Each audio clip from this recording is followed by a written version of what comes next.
All right, welcome to another episode of God Yay or Nay. I'm here with Zack Rutledge today. Zack, thanks for joining me, man. Thank you so much for having me. It's a real honor. Oh man, this is gonna be cool. So you're like a jack of all trades. So I'm gonna let you kind of like maybe tell my audience a little bit about who you are and like all the different areas you kind of belong to. One thing I do want to mention is your book, the official Depression Relief Playbook, which I think is actually such a perfect book for my podcast. So definitely we'll touch on that. But how about you give yourself a better intro for my audience?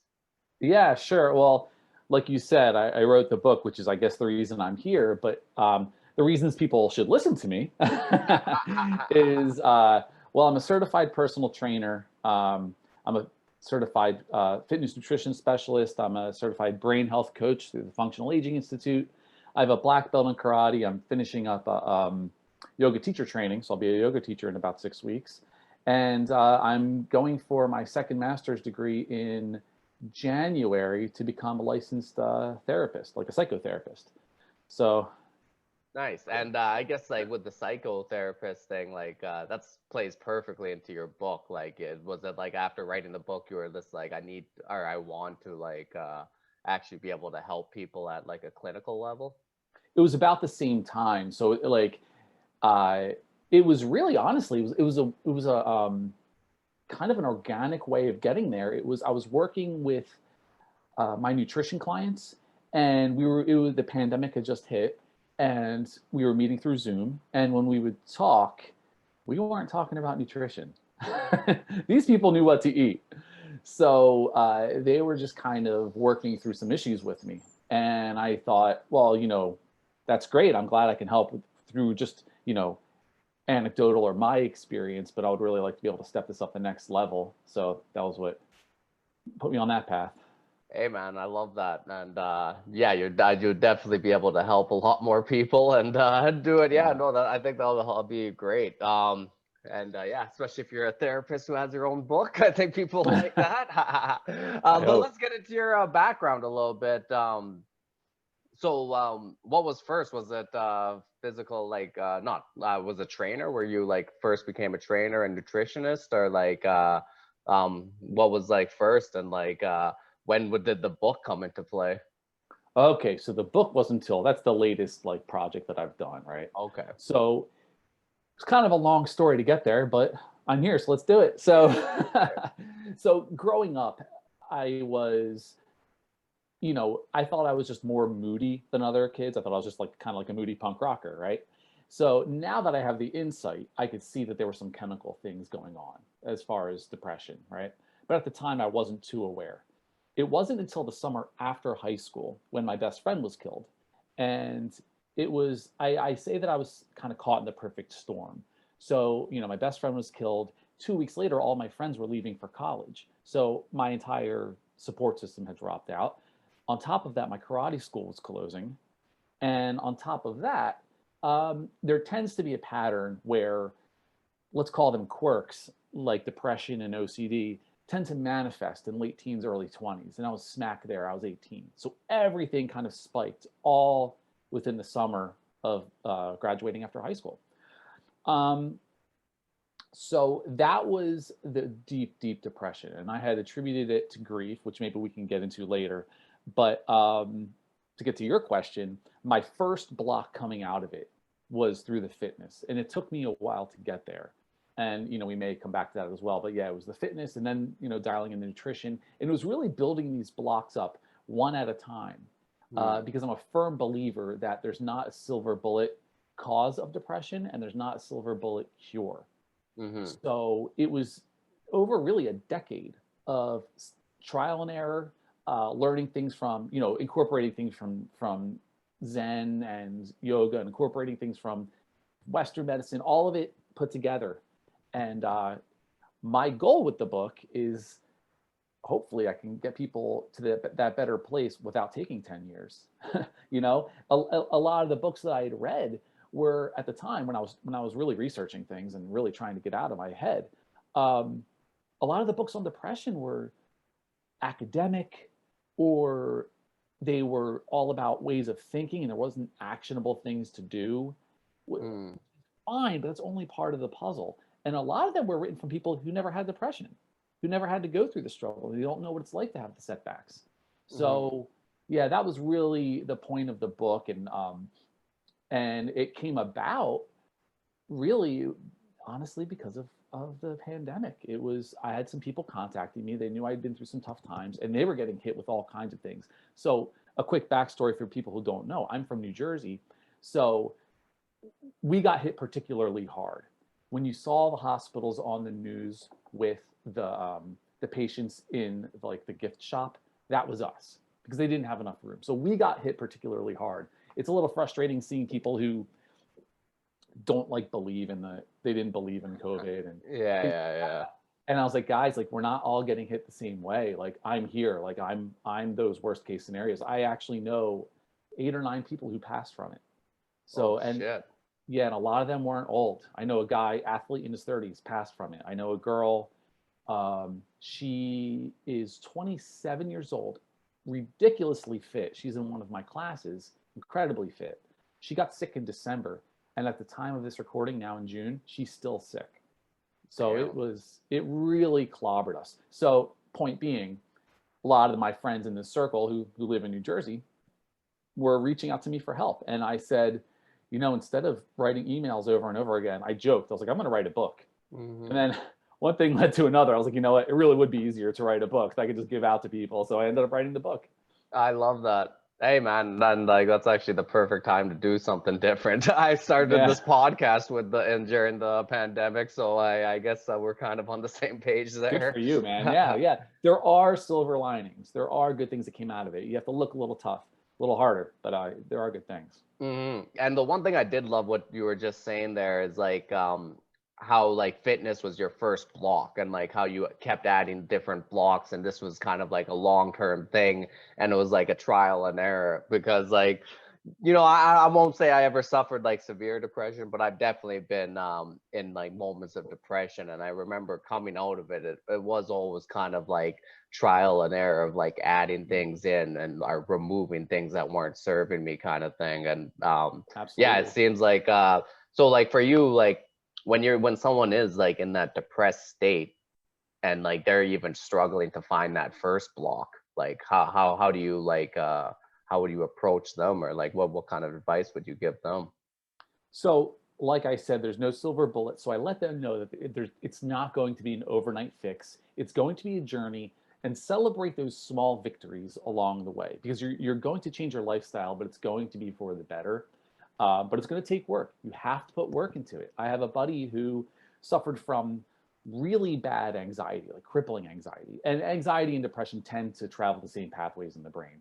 Hmm. So he I eventually, talked him into getting on medication. I said, "You really got to talk to your doctor about this." And they had discussed medication. He was afraid to take it, which I understand.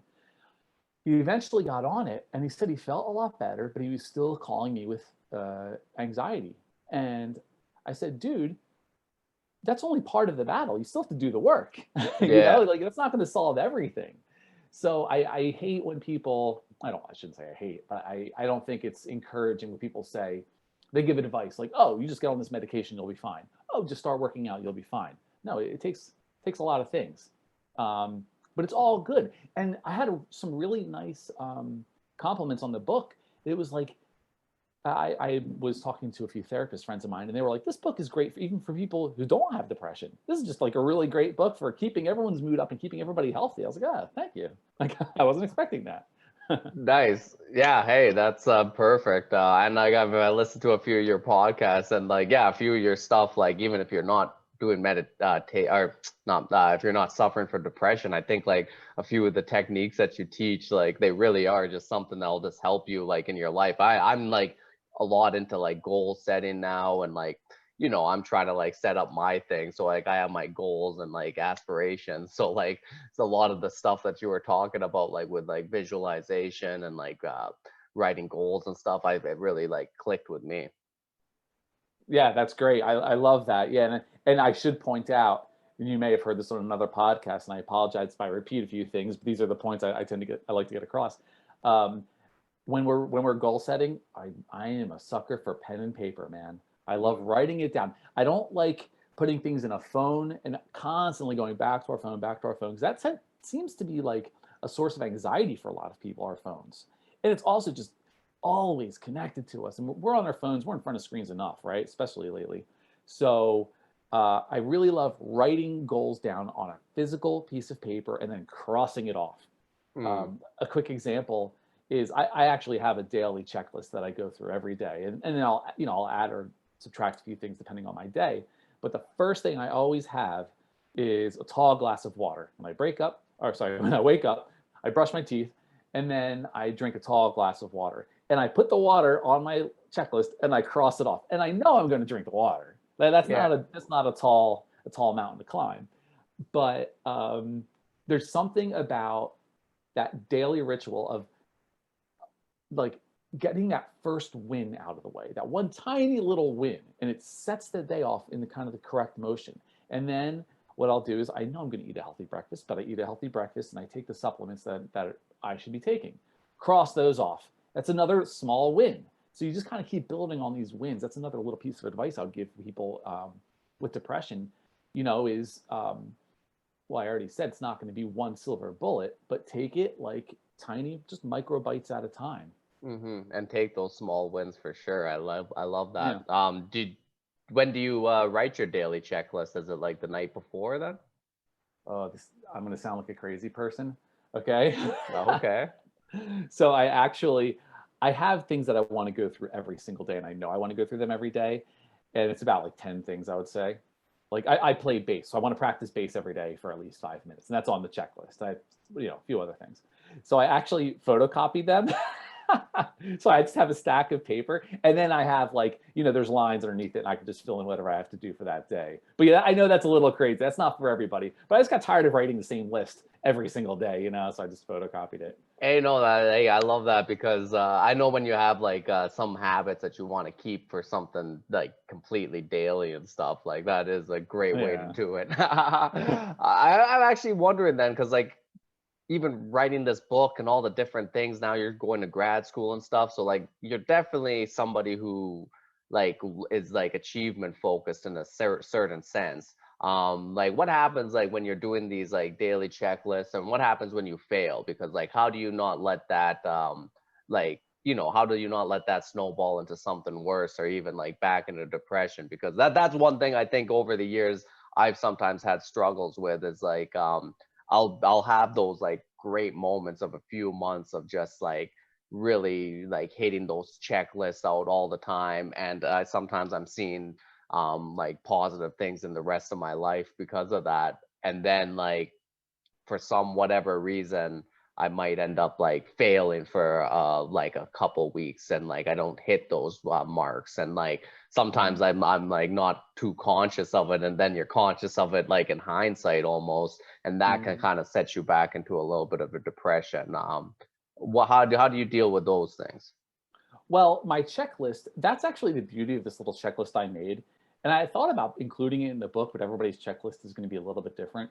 So the beauty of it is I kind of use it as a pilot, right? So when a pilot, something doesn't go right when they're flying, they don't freak out and say, oh, what should I do here? What should I do here? They have a checklist they go through, and they just calmly go, okay, was this wrong? No. Was this wrong? No. Was this wrong? That's it. And they work through it, and that's the end of it, right?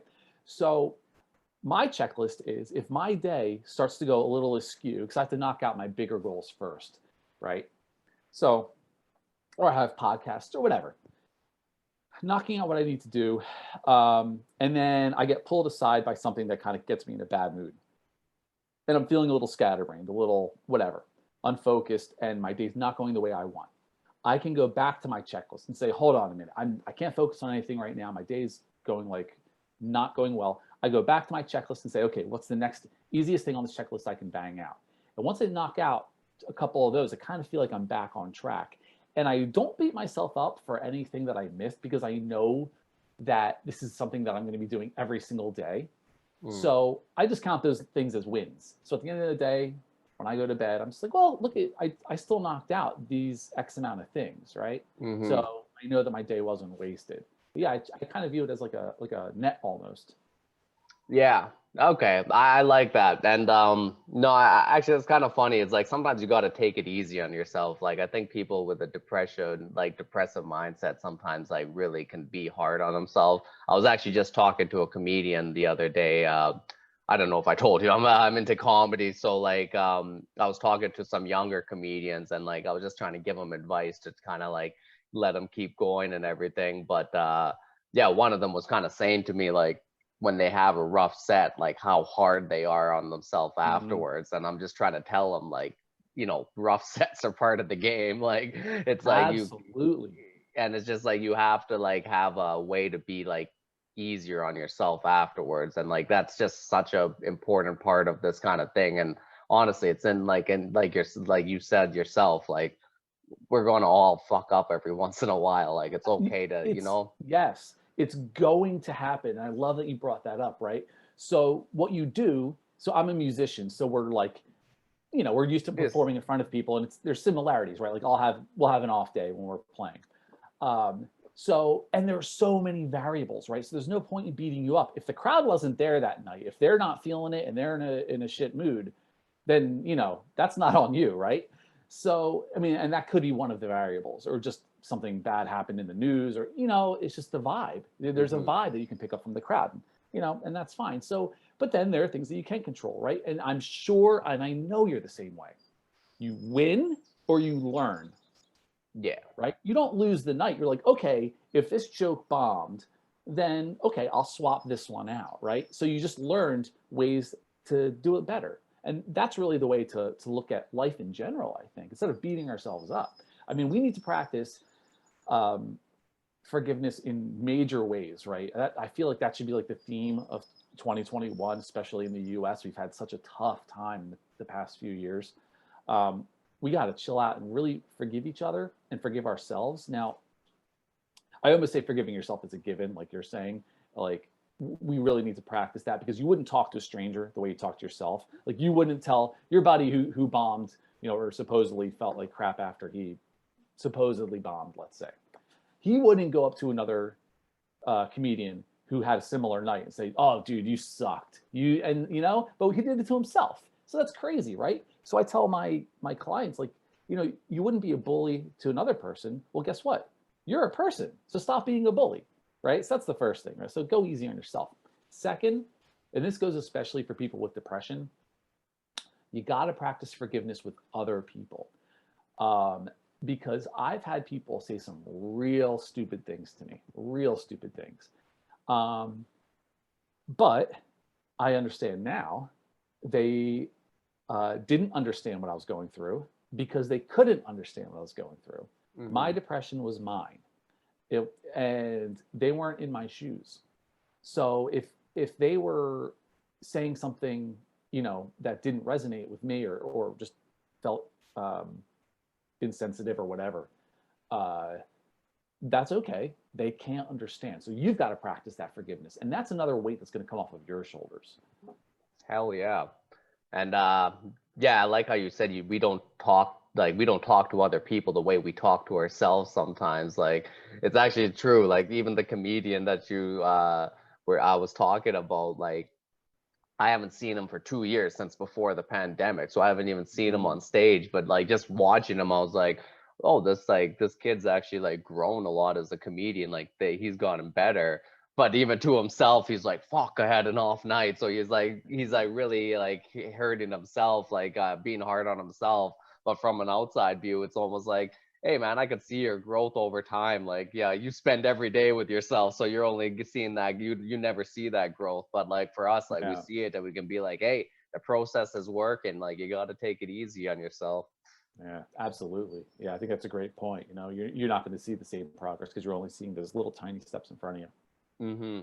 So let's talk about other parts of your book then, like about relieving depression then. Any parts of the book you want to share? Well, I always start people with the physical, especially if they're not working out or they're not treating their bodies great. I start people there because it's something that you can see, and it's not easy, right? And everybody's going to be on a different level, but it's something that's easy to mark. Like you can see if you've worked out X amount of days a week, or if you're not into working out, if you've played games. You know, like I'm a big fan of. Have you heard of pickleball? No. Okay, Nor. Okay, you gotta get into this. So Okay. pickleball is a cross between ping pong and tennis. So it's like a really small tennis or a really big ping pong.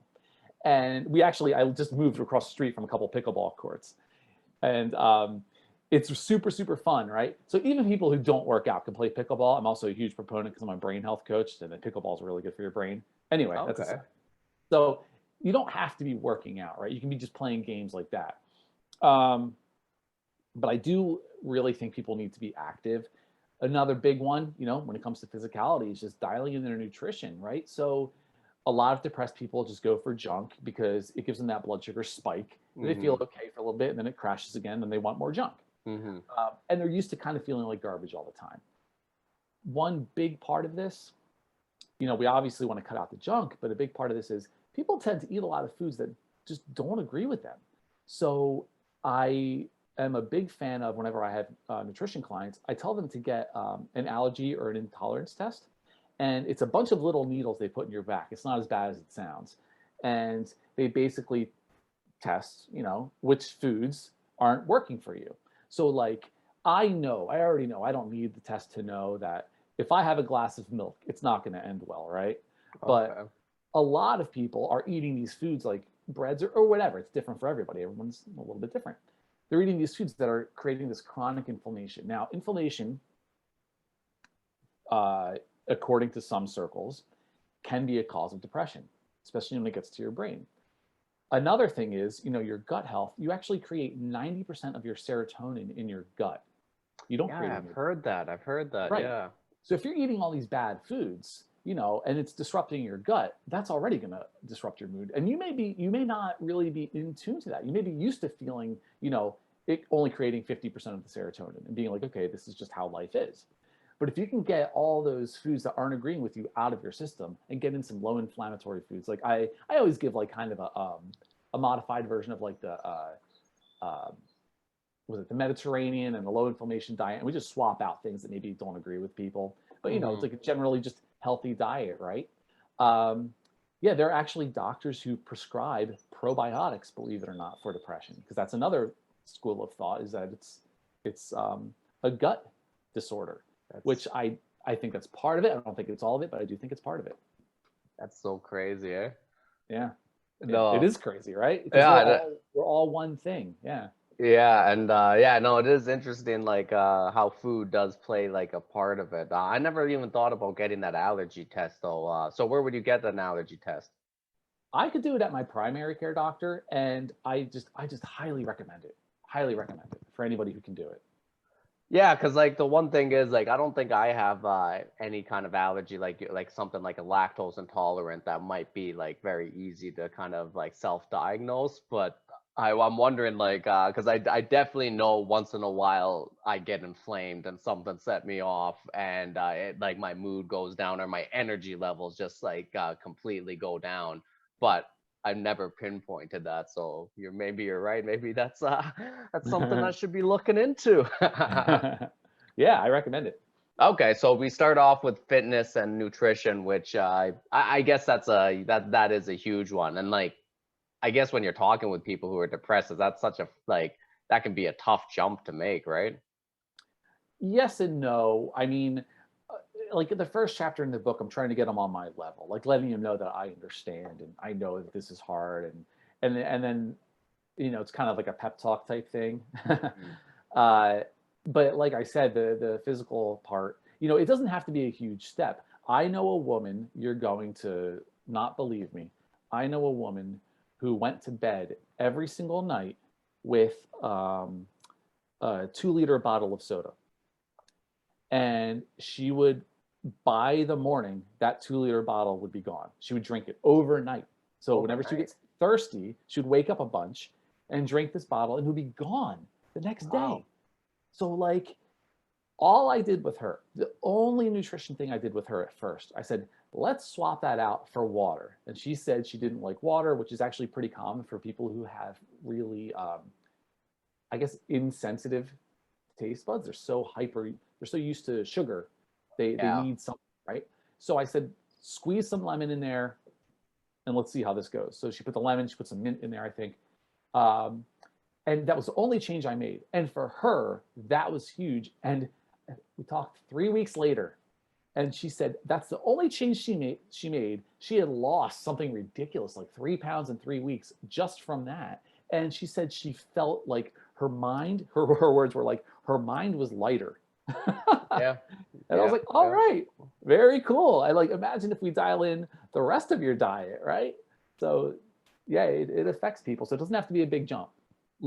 That's actually kind of funny, like how you said your mind is lighter, because like that's kind of how like it feels, eh? Because like when you are feeling depressed, that feels so heavy, or even like anxious can kind of feel heavy too. But yeah, and like I know with me, like, and I know you're into breath work as well, and we'll talk about that a little later. But like when I do meditation and breath work, it's like the one thing I love about it is the lightness I have afterwards, and like the lightness I can bring into the rest of my day. It just feels, you just feel like so much more flexible. It's nice. Yeah, I agree with you. Okay, so we move on. Let's move on. Like, so after fitness and nutrition, where do you like to kind of go after that? Well, everything I do is pretty much tailored for the person if I'm talking to them, Okay. individually. But in general, I try to get them into some kind of like, at least open to the idea of therapy. Now, therapy is like, I understand there's still a stigma, right? But I try to explain to people like, you're building a team. You're still the CEO. Nobody's going to tell you what to do, but you're building a team of essentially coaches, right? So, and I think you've got to dial in some kind of a therapist and your primary care doctor as part of your team, right? Those are your two like assistant coaches. Um, and my doctor put it really well. She was really cool about making sure like I knew I was in charge. She was there to help me, which was really nice, right? Instead of her barking orders at me. So as far as therapy, um, I I I talk about this in the book as well, but I tried therapy not too long after my best friend was killed. And I did one session. I didn't really like it. And I figured, okay, therapy's not for me, which was, what an 18 or 19-year-old would say, right? Yeah. That limited, I guess, vision of what their life can be. So I tried again a few years later. I found a therapist that I kind of liked. He ended up moving away. They stuck me with his assistant. And she was very young, very fresh out of school. And she was super academic, didn't resonate with me. So I came out. It wasn't until my fourth one that I finally started to see some really great benefits. And the insight that I gained just from talking things out with a stranger, and being made aware of like the Myers-Briggs test. I don't know if you know what that is. Yeah, The personality test, right? it was like amazing. I had never heard of that kind of stuff before. And just looking at things in a different light, hugely beneficial in my life. That along with, talking to your doctor about your depression. I think it's super important. And I know people are hesitant to even talk about medication, let alone go on it. So I do talk about this in the book. Now, to be fair, medication is the very last thing I did. Okay, that was what was happening with me. Was I would feel pretty good all day, and then around 8 o'clock at night, I don't know if it was a testosterone drop or what. That's when everything kind of got dark, and I eventually got to that point where I was like, I want to live my life past 8 p.m. I want to like still be able to feel pretty good. So I talked to my doctor, and I was very hesitant. I didn't. It wasn't until the third time she brought it up that I finally tried the medication, because she was like, "Look, if you don't like it, just stop."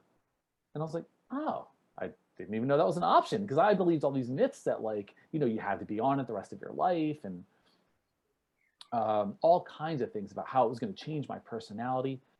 Not true at all. Now I know people who took medication. And I said, well, how is it? And they were like, oh, well, I did it for 3 days and I came off of it. It's like, well, no, you gotta give your body time to adjust, guys. Like, because they didn't like the side effects. And I'm totally open about I had side effects, but the first week was the hardest. Second week was the second hardest, and they eventually tapered off till eventually I'm at my point now where I have no side effects. So you've got to give your body time to adjust. A lot of people don't tell you that. You're gonna feel like I had some insomnia. The weirdest one, it took me the longest to get over, was like I had this weird feeling in my jaw, like I was about to yawn. It's like so weird, right? Yeah. And that lasted like 6 months or something. That would like kind of kick up here and there, but everything is gone now. So yeah, like get it at least in the conversation with your primary care doctor and or a therapist. Yeah, no, that's actually really good advice, and I've actually talked to a lot of people on this podcast about who like suffered through like depression and stuff, and definitely like for a lot of them, like medication was like one of the things that really did help them like get their life back on track. And honestly, like you said, there shouldn't be a stigma behind that or therapy. No, because I have a friend who's diabetic. He's not like, there's no stigma in him giving himself insulin. Yeah, like, no kidding. like, okay, it's just part of, all right, like we've all got something, right? So if for some reason we treat our brain like it's a not even part of our body, but it's okay. There shouldn't be a stigma. So how do you look at like our mental models, our mindsets, and like how that like kind of like intersects with depression and stuff? So a big part of that is, well, like you said, not beating yourself up. I actually, this is the toughest one to talk about, not emotionally, but because mental stuff, it's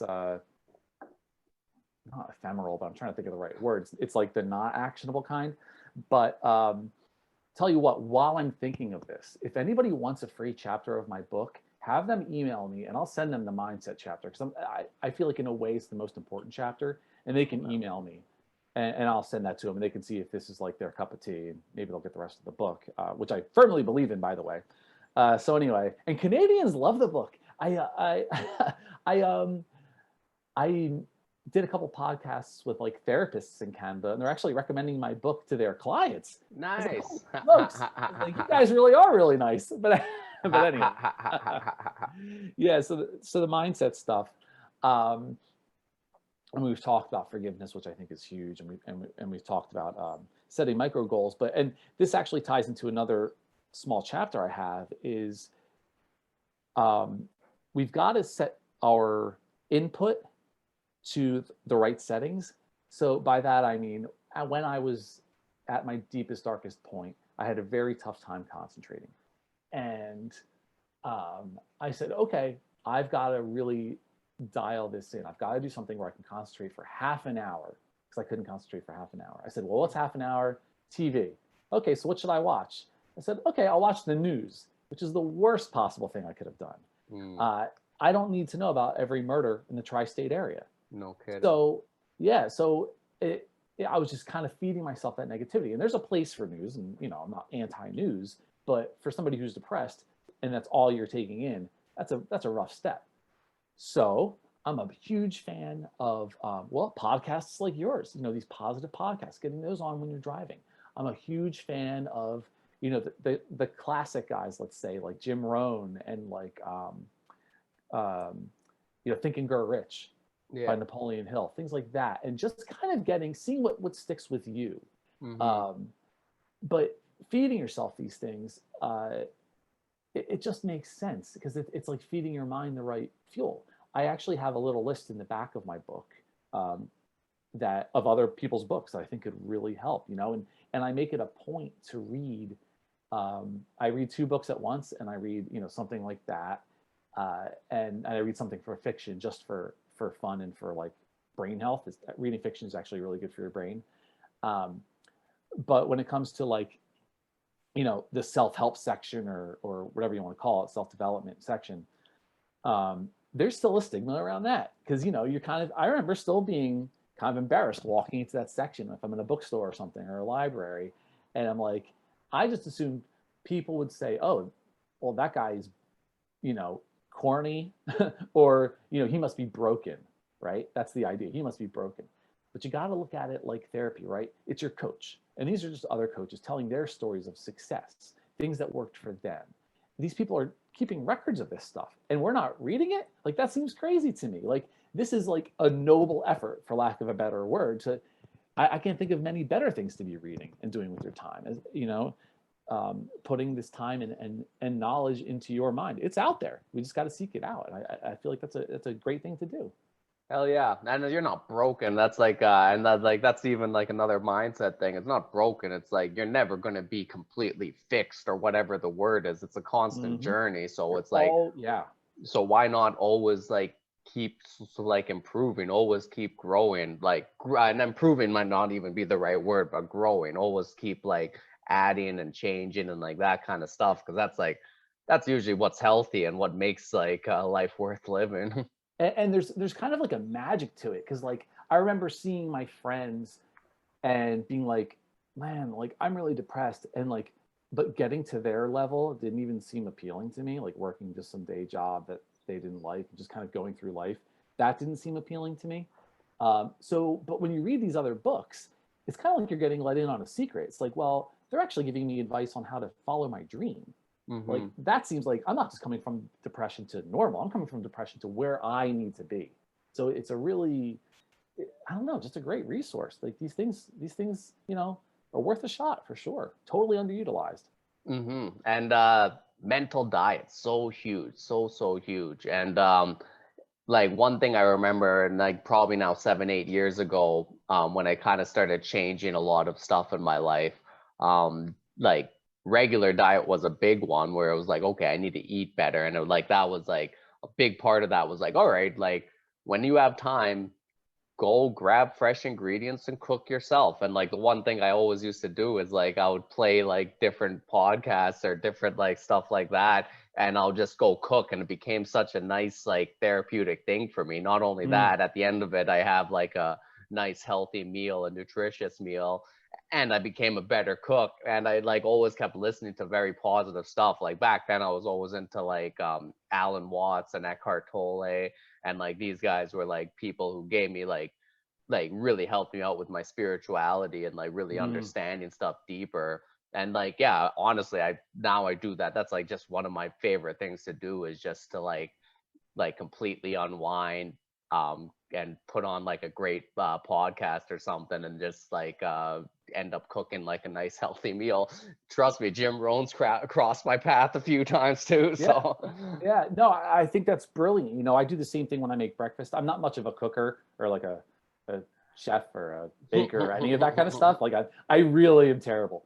But yeah, it's I don't enjoy the process of cooking. Okay, let's put it yeah, that yeah, way. no It's a worries, chore yeah. for me. However, when you do exactly what you said, you know, you put on a podcast that you love, it changes the game completely.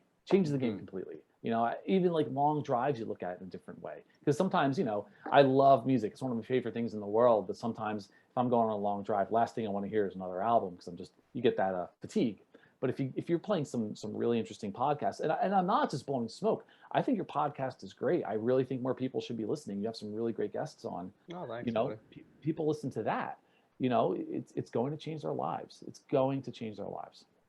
And yeah, and like how you were saying with news, like and like I know like a lot of younger people don't well, I guess that might not be true. I was gonna say we don't watch news as much, but I guess a lot of us do. But like I'm thinking more of like, one thing I've noticed is just there's so much with social media, just so much like angry philosophies out there, or like Hmm. ideologies out there. And it's like I'm not even gonna say like, oh, it's right, left. It's like I've seen it on every kind of like part of the access of everything, where a lot of it's just like people go to the same social media pages all the time, and those social media pages are programming them to say like this group is bad, or that this you're getting screwed this way, or like this is, you know, and like whatever it is, it's some sort of angry philosophy that they're constantly programming into themselves every single day. And it's that like that kind of mental diet, like there's just so much bad stuff that can happen to you, or you can constantly play the victim and just be like, oh, my world's like, you know, sometimes they get trained to be like, oh, my world's just like, because of this I'm like, my world's fucked up, which is just like, that can be so devastating. But also it can teach you to hate other groups and stuff as well, which could also be so devastating. But like that's another point of mental diet that you really have to be aware of. And the news used to do that to people all the time. Like, it's easy to go look at the news and see the kind of fear and anger they spread. But I think now with like social media, this stuff is so much more sophisticated. And Mm. now that anybody can just jump on YouTube or something and start a page, it's very interesting how these things work. Absolutely, yeah. And there's a lot of misinformation out there. I mean, we had people storming the Capitol in the U.S. because of misinformation. Hmm. So it's it's something I don't know how we're going to navigate this. Uh, and so I love everything you said. One point I want to make is there's a difference between the world and my world. So the world is all this stuff that's happening out there that you can't control. Now, keep in mind, just like you said, there's these algorithms that point you in just one direction, right? So you're not getting this wider spectrum of news like I guess people used to, even though we have way more information. Everything's kind of putting you down this one chute, right? So it's reinforcing your beliefs. Let's put it that way. Um, Either way, let's say we're even just going on something mainstream, and that's what we're bringing in. Uh, that's the world, but then there's my world. There's the stuff that I can control, right? And there's my friends, and there's my neighborhood, and there's my body. So that's really where we need to put our focus, because that's where our energy is going to mean something, right? Hmm. So yeah, I think again, everything you said was important. Yeah, man. So let's move on a little bit to like, I don't know, I want to see more of like self-care exercises you do. And like, one I just know you do is breath work. Mhm. What kind of breath work do you do? So I do box breathing. I'm going to be a yoga teacher, so I do like pranayama breath, things like that. But when it Hmm. comes to like um, meditation and concentration, so this is more of a concentration practice than a meditation, but it builds that bridge. So the box Hmm. breathing is all through your nose, okay? And what happens there is when you breathe through your nose, the air passes over this little cluster of nerves in the back of your nasal cavity, and that activates your parasympathetic nervous system, which is your rest and digest system. So all through the nose if you can, and you breathe in for a count of 4, hold for a count of 4, out for a count of 4, hold for a count of 4. So it's like you're building a box, right? Hmm. So that's it, 4, 4, 4, 4 to your speed, and try to do it all from your belly, that deep diaphragmatic breath. So it's not like a vertical breathing, it's a horizontal breathing. So it's your belly going in and out. This nice deep, it feels like it's your belly, but it's actually your diaphragm pulling it down. And trying to do it, I like to do it with my eyes closed and just visualizing the numbers as I go. And that's it. Just do that for 5 minutes. Now, I can also couple this with, let's say I had a presentation at work and I was nervous to do it. I would start with this box breathing and visualize myself doing this presentation, right? So it's like I was doing a dry run without actually Hmm. doing it. So it was like I visualize myself doing it perfectly. Or maybe for you guys, visualizing your set, right? Visualizing, because I don't know how you guys do it. I marvel at the comedians, like the memory you guys have. Like it's mind-boggling. Like you memorize so much, but you also stay so sharp and able to turn on a dime at the same time. I don't know how you guys do it. I like you guys. That's so good for brain health, by the way. What you guys do, I should point that out. I'm a big brain health guy. But yeah, you guys are amazing. But anyway, because I play music and we're playing the same things. There's some improv here and there, but we know we're playing the same things. Um, so yeah, getting in that visualization in there is also really powerful. The only thing is you have to practice it during times you're calm, because if you only do this box breathing before something that gives you anxiety, you'll create that association with anxiety. So every time you box breathe, you're going to get anxious because you're like, oh, something, you know, tough must be coming up, So you got to do it when you're calm too. Oh, okay, that's interesting. So Yeah. yeah, don't do box breathing before something that you know is going to make you anxious, is what you're saying? I'm saying don't only do it then. You need to Okay. do it during times you're calm, and that's how you build your base. And then you can start adding it to times when you're about to be anxious. Okay, Oh, because okay. because if you only do it when you do things that are difficult or going to throw you off, then you associate it with with the harder stuff. But yeah, if you build that base of everything's calm, everything's cool, and then you do it once in a while before these tough events, that's your mind saying everything's calm, everything's cool. This is what we know. Yeah, I love that. And yeah, you're right. And like no, and so many people on my podcast have been talking about different types of like whatever it is, but to like activate your parasympathetic nervous system, which is like get yourself nice and calm. And like it's hilarious like how many different modalities come back to this whole like simple concept of like just finding that being able to be in that calm state and get out of that stressed out fight or flight state. Which we need these days. I mean, so much info coming our way. We're constantly getting stressed out. Uh, I firmly believe, whenever we talk about health or fitness, we're talking about, um, activity and nutrition. Like we always talk about those two, which is great. We should be talking about those two. But I really think within the next few years, we're going to start talking about it as a triangle. And that other side is going to be like the rest and recovery side. Like we're going to be talking more about sleep and learning how to de-stress because we're just so stressed out these days. That's going to be a big part of it. Hmm. And let's talk about visualization then too, because this seems to be a big part of your life. Like, Yeah. so how do you use visualization and like what do you see like the benefits of it? Okay, so I tend to do it before, so I teach group fitness as well. So I tend to do it before some classes so I'm not constantly going back to a piece of paper and trying to figure things out. I'll do it before, back when we were playing concerts. We're not quite back yet here.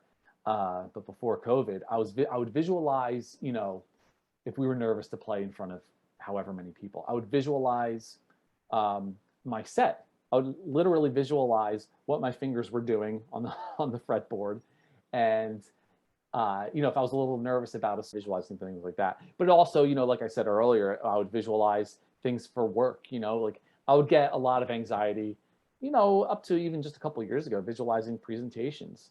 I would get a lot of anxiety getting in front of people who were, clients, let's say, and I would have to go through this pitch. Visualizing that just helped me feel like I got a practice run at it. So that was really the big thing for me was in part of that. Visualization. Sorry, I just had my kitten play a little too hard with me. Because like now they're actually like showing like, because I know you're talking about you're big into brain health, like they're actually showing that visualization like in the neuroscience kind of way. It's actually like almost building new connections and everything, is it not? Yeah, it is. It is. There are some pretty famous studies out there. If you're interested in this kind of stuff, really interesting ones on people who visualize free throws. You should check that one out. And people who visualize squeezing those, I forget what they're called, but like for hand grip strength. Okay. If you Google those, absolutely fascinating. There are, like you said, physical connections being made as if you were actually doing the hand grip squeezes. It's wild. Okay. And like, so how about with like free throws? Like if you're visualizing free throws, does this It actually was, like make you a better free thrower? yeah, I believe this was Harvard, and they had three groups. One group actually do the free throws for X amount of time. One group do nothing, and then the third group would just visualize it. And the people who visualized making these free throws, almost did just as well as the people who actually did it because they were going through it in their minds. like well above people who didn't do anything at all. Like they were almost there, right there with people who actually did it. It's pretty wild. Okay, that's amazing. Yeah, Yeah. like that is crazy. I like that. I like it's kind of funny, like just doing comedy for so many years. It's visualization. It's just something I naturally did just to, prepare for comedy sets and everything. So like, Yeah, fantastic. And like I love that. And if you watched the Olympics the last time around, the Winter Olympics, and if you watched I snowboard, so I like snowboarding. If you watched the snowboarders, especially the half pipe, before they were going to do their tricks, you would see every single rider now, without an exception, would come up to the block before they were to start. They would close their eyes and you'd see them just twisting their body a little bit, and they would visualize their entire run before they did it. Every one of them Wow. is into it now. So yeah, it's going to be that's going to be a bigger thing as well. Yeah, and like that's so funny how the brain works that like you can just like yeah, you can just turn it all. Yeah, you can just close your eyes and just like actually visualize it, and it's like your brain feels like it's right there. Like just shows the power of the imagination, eh? It's wild. It's wild. Yeah. Oh, that's so cool. All right, we're closing it on the end here. One thing I was interested in, like, I'm just trying to think, like, with your like spirituality and stuff, like, and being like a karate guy in the karate background. I wonder, like, how did karate, like, did it shape your spirituality at all? Maybe even your discipline? It Discipline, did. probably, right? It did. So I got into karate when I was 10 years old. I was lucky enough to fall into a really good school that just happened to be close by. And I did it till I was 18. And one thing they opened me up to was the meditation. And this is a while ago now, right? So this was something that was not being talked about in the mainstream at all. So this meditation was a big deal. And when I was 16 years old, it really cracked me wide open. It did open up my spirituality in the fact that, so I grew up Methodist, so like was that Protestant, and but I wasn't like a big churchgoer or anything like that. I was just like, kind of fell off and did the whole Christmas and Easter plan, right? Like a lot of people I know do. And but the karate and the spiritual aspect reaffirmed at the very least that there is something else going on that's not on this physical world. And it was something that I could, and it sounds cheesy, I don't know how to explain it, but I could feel it. I could feel it. And it only came through, the hours of training and the hours of really getting to this discipline. Um, and it was a life changer for sure. Absolutely. Yeah. Okay. Well, hey, I guess that kind of brings us to the question of the podcast. So I'll have to ask you that. But Zach, God, yay or nay? Yay. Yay. And yeah, so I guess like how you were saying that, like it kind of gave you like a little bit more of that feeling of connection, and that's kind of where your spirituality kind of like resides in a little bit. That's where it started. Yeah, that's where the Okay. journey started. So like I'm at the risk of offending people, I'm not like, I don't consider myself Christian anymore. I mean, in a way, yes, I love the teachings of, of Jesus and things like that, but I don't follow everything to the letter. I believe that that God is, all these religions are trying to get to the same place.